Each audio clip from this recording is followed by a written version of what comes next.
Welcome back. It's Dr. Jennifer Boney, better known as DocJenFit, your personal doctor of physical therapy. And I want to talk to you today about tailbone pain. This is something that a lot of people complain about, probably because we're sitting a lot more, right? We're on our computers or on our phones, and we kind of get into this slumped position. And that slumped position can kind of put a lot of tension and pressure on that tailbone region, especially if we're doing it for prolonged periods of time, or if we have a harder chair that we're kind of sitting on. So I just want to show you an example of what I'm talking about. When we're coming into a seated position, ideally, we should feel what's called our sit bones. So if you put your hands underneath your booty here, you should feel your sit bones. And if I come under or if I come forward, I'm going to feel those hip bones kind of slide underneath my hands, and they're going to come forward and back, right? And ideally, I want to find the position where I feel them the most, and that's where I should be sitting.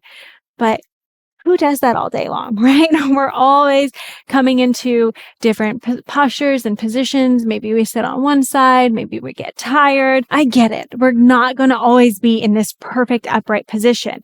But when we start to do that and we slump back a lot, we're putting a lot more pressure and tension potentially on that tailbone region. And if we spend a lot of time, especially kind of lean back into a reclining chair and putting a lot of pressure onto that tailbone, well, that's where we can start to get into trouble. So what I want you to do is think of feeling those sit bones and trying to come and remind yourself to feel that and come up a little bit straighter. If you need to, this is where I like to use something called a gorgeous ball. So this is from Tune Up Fitness, and we'll drop the link somewhere around here. And you can deflate it so it's not so big and like a bouncy ball. It's something that you can kind of adjust for your body. You can have this either in your back when you're sitting, so that if you're on a chair that has support, it kind of pushes you forward so you stay a little bit more onto those sit bones. You're not coming back into that reclined position as much. And if you need to take a little pressure off of that tailbone, that's where sitting on this can be super beneficial, because it kind of forces you to sit up a little bit more, and it takes all the pressure off that tailbone.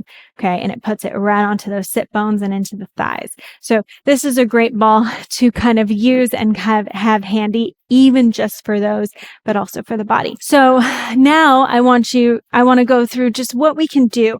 We have pelvic floor muscles that connect right into that tailbone region. So if we start to address those pelvic floor muscles, our levator ani, then we can kind of start to relax that tension. We can do that without having to use a pelvic wand or stick anything in us necessarily. We can also do it externally with balls. So this is also from Tune Up Fitness. Okay. So you can use that same link to find the therapy balls. And I like these more than lacrosse balls because they give a little bit more with the body. They have good texture. They're not as stiff and hard as a lacrosse ball. I think those are a little too hard for the body, especially when we're getting into the pelvic floor region.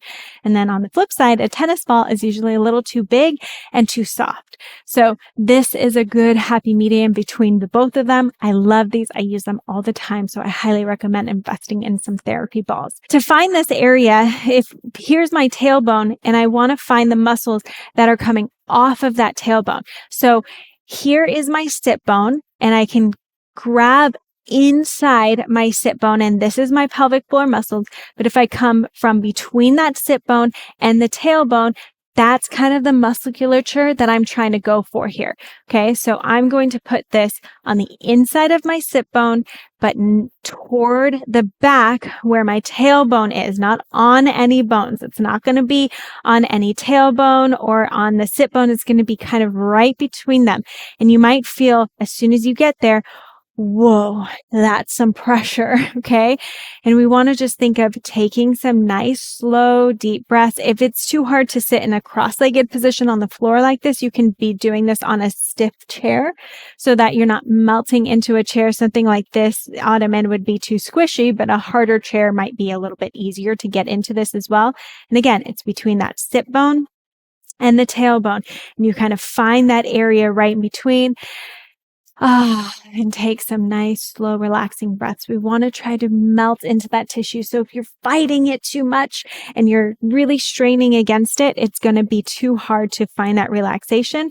So you might need to support yourself a little bit so that you can relax that bottom, relax into it. And if you take a deep inhale, that helps to expand that pelvic floor.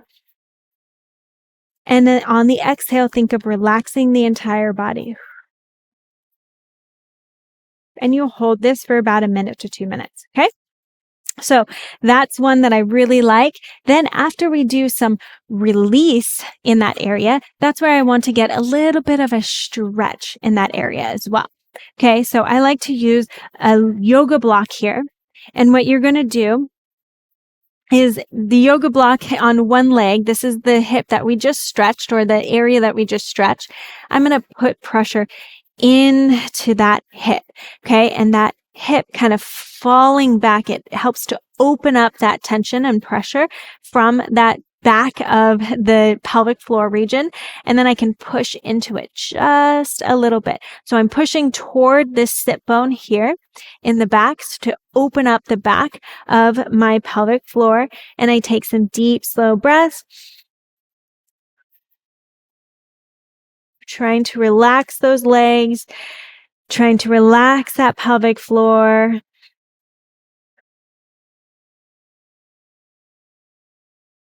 And really allowing that hip to fall into it, kind of opening and pulling it away from that other hip. So we're really pulling that sit bone up and away to try to relax that back of that pelvic floor region. And just taking about 5 slow, deep breaths on each side, doing it a couple times on each side is going to help to relax that tension in that pelvic floor. And if we can expand and relax that posterior, the back of that pelvic floor, then we help to relax the tension that could be pulling onto that tailbone.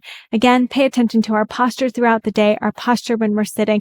It doesn't need to be perfect. There's no such thing as perfect posture, but we don't want to be just slumping. So try to move a little bit more throughout the day, get your body a little bit more balanced and relaxed. The more relaxed we can be, the better that we're going to feel within our body. Hopefully that helped to make sense. Let me know how any of those exercises are going for you. And if you have any more questions, drop them below. Don't forget, if you love what you're learning, I have so much more in stock for you. So hit that subscribe button, check out the other videos I've done in the past, and leave any comments of any suggestions that you have for videos in the future. And I can't wait to help you feel incredible and amazing within your body.